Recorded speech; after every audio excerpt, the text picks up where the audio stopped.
Everybody, Ali Craig here, and on this week's episode of BS Brand Chronicles for EmpiHER magazine, we're calling BS on this idea of the bestie in business.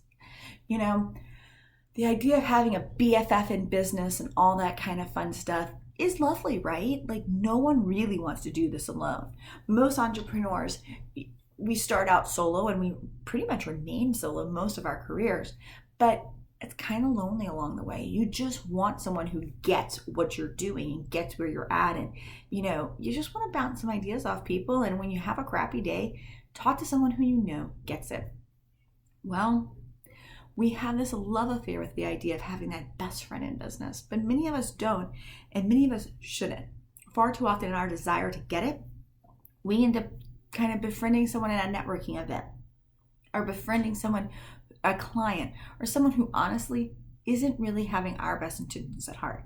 And us, and our innocent and desire to have a connection, probably tell too much too soon and get way TMI. The problem with that is the other person's ability to really protect your personal information and not use it against you. Far too often, people will use what you say in innocence against you. And the truth is that their motive is for them first.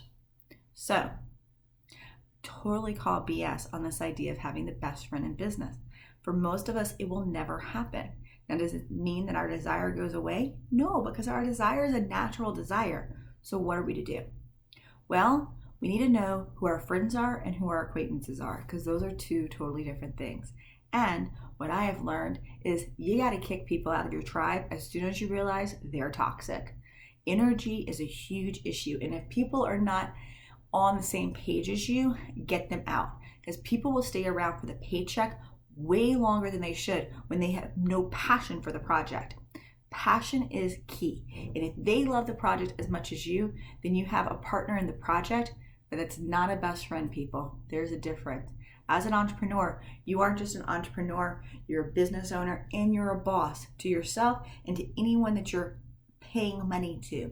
And you have to be that leader for yourself, for your clients, for the audience at large.